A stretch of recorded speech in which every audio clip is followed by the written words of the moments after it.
صلی اللہ علیہ وآلہ وسلم نے ارشاد فرمایا، آقا علیہ السلام نے کسی کو نصیحت کرتے ہوئے کسی کو نصیحت کرتے ہوئے ارشاد فرمایا کہ 5 باتوں سے پہلے 5 باتوں کو غنیمت جاننا، 5 باتوں سے پہلے 5 باتوں کو غنیمت جاننا۔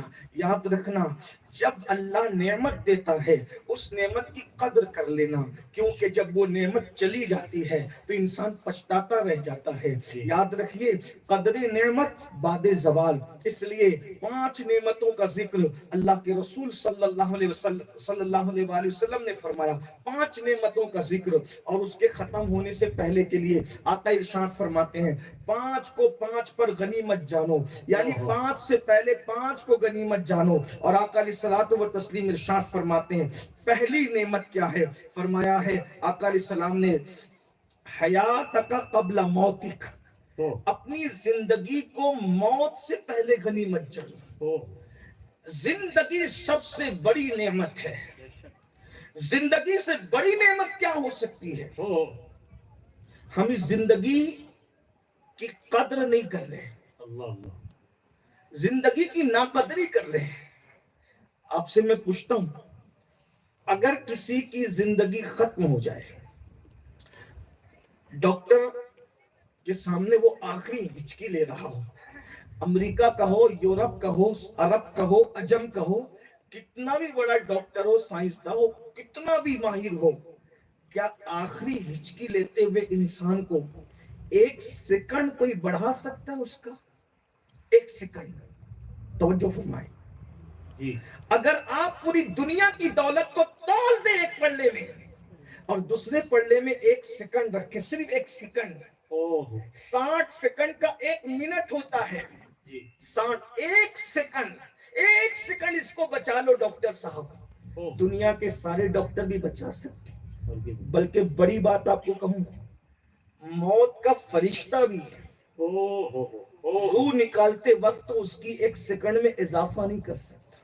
موت کا فرشتہ نہیں کر سکتا، اس کو اختیار نہیں ہے۔ اللہ نے اپنے کلام میں فرما دیا، جس کی موت کا جب وقت متعین ہو گیا، 1 سیکنڈ پہلے اور 1 سیکنڈ بعد نہیں ہو سکتا، اسی وقت اسے موت آئے گی۔ اس سے پتا چلا زندگی کتنی قیمتی ہے۔ اور اللہ کے رسول علیہ السلام فرما رہے ہیں، حیاتک قبل موتک، تو اپنی موت سے پہلے، روح نکلنے سے پہلے زندگی کو غنیمت جان۔ اور آج سب سے زیادہ ہم اپنی زندگی کو ضائع کر رہے ہیں، 1 سیکنڈ ہمیں موت سے قریب کر رہا ہے، 1 منٹ ہمیں موت سے قریب کر رہا ہے، جو گھنٹہ گزرا ہے وہ گھنٹہ ہمیں موت سے قریب کر رہا ہے۔ امام راضی فرماتے ہیں، سورۃ العصر کی تفسیر مجھے کیسے سمجھ میں آئی؟ فرمایا میں نے برف بیچنے والے کو دیکھا تو مجھے سورۃ العصر کی تفسیر سمجھ میں آئی۔ قرآن کہتا ہے والعصر، زمانے محبوب کی قسم، ان الانسان لفی خسر، انسان گھاٹے میں ہے۔ تو گھاٹے میں ہے تو انسان گھاٹے میں کیسے ہے؟ فرماتے ہیں برف بیچنے والے کو فائدہ نہیں ہو سکتا، وجہ برف بیچنے والا گھاٹے میں ہی ہے، کیونکہ فیکٹری سے لا کر اگر وہ برف سو جائے اس کا گھاٹا ہے، سستی کرے گھاٹا ہے۔ کیا کرنا پڑے گا اس کو؟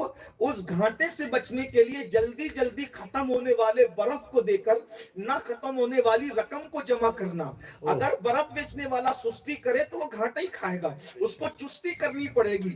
جیسے امام راضی کہتے ہیں کارخانے سے، فیکٹری سے برف نکلتا ہے تو ہر لمحہ وہ پگھلتا ہی رہتا ہے، ویسے اے انسان تو ماں کے شکم سے نکلا تو تیری زندگی پگھل رہی ہے۔ 1 لمحہ گزرا، 1 لمحہ تو موت سے قریب ہوا۔ زندگی کسی کی نہیں بڑھ رہی ہے، سب موت سے قریب ہو رہے ہیں۔ 1 منٹ گیا، 1 منٹ موت سے قریب ہوا، 1 دن گیا، 1 دن موت سے قریب ہوا۔ جیسے جیسے سوئی کا کانٹا آگے بڑھ رہا ہے ہم موت سے قریب ہو رہے ہیں۔ لیکن اب مجھے بتاؤ، زندگی کی ناقدری کرنے والوں، پوری پوری رات آج کا مسلمان کرتا کیا ہے؟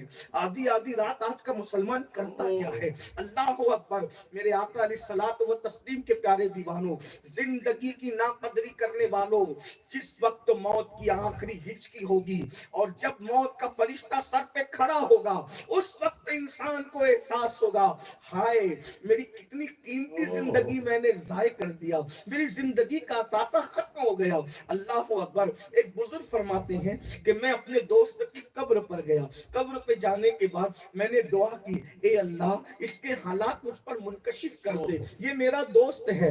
ایسے میں میری آنکھ لگ گئی اور میں سو گیا تو میں نے خواب میں کیا دیکھا، میرا دوست کہتا ہے یار جب تک زندگی تھی، زندگی کی اہمیت مجھے معلوم نہ تھی، جب تک میں عمل کر سکتا تھا عمل کی اہمیت مجھے معلوم نہ تھی، مجھے نہیں پتا تھا کہ جمعہ کی 2 رکعت پڑھی جائے تو اللہ مقبول حج کا ثواب عطا فرماتا ہے، مجھے نہیں پتا تھا، میں نے نمازیں ضائع کی، میں نے وقت ضائع کیا۔ میرے بھائیوں یہ جو نیکیاں کرنے کا زندگی میں موقع ہے اس کو غنیمت جان لو۔ دیکھو زندگی میں نیکی کر سکتے ہو، مرنے کے بعد نیکی نہیں کر سکو گے، اور کیسی نیکی، ماں باپ کو دیکھو تو مقبول حج کا ثواب مل رہا ہے، قرآن کو دیکھو تو ثواب مل رہا ہے، علماء کی زیارت کرو تو ثواب مل رہا ہے، سادات کرام کی زیارت کرو تو ثواب مل رہا ہے، وضو کرو، اگر کوئی وضو کر لے اور جب تک اس کا وضو باقی رہے گا فرشتے اس کے نامہ اعمال میں نیکیاں لکھتے رہیں گے۔ نیکیوں کا کتنا خوبصورت موقع ہے، انسان تو نیکی نہیں کماتا مگر یاد رکھنا مرنے کے بعد تو ایک ایک نیکی کو ترسے گا، تجھے انتظار رہے گا کہ مجھے کون اصالہ ثواب کرتا ہے، میرے لیے کون دعا کی مغفرت کرتا ہے۔ اس لیے اللہ کے بندوں، اور اگر مائیں اور بہنیں موجود ہیں ان سے بھی کہتا ہوں میری بہنوں اپنی زندگی کی قدر کرو، زندگی کی قدر کرو، وقت کو ضائع مت کرو، فلمیں دیکھ کر، سیریل دیکھ کر، کسی کی غیبت کر کے، جرائم کر کے۔ اللہ اکبر۔ آج کل تو ایسے حالات بن گئے، انا للہ و انا الیہ راجعون۔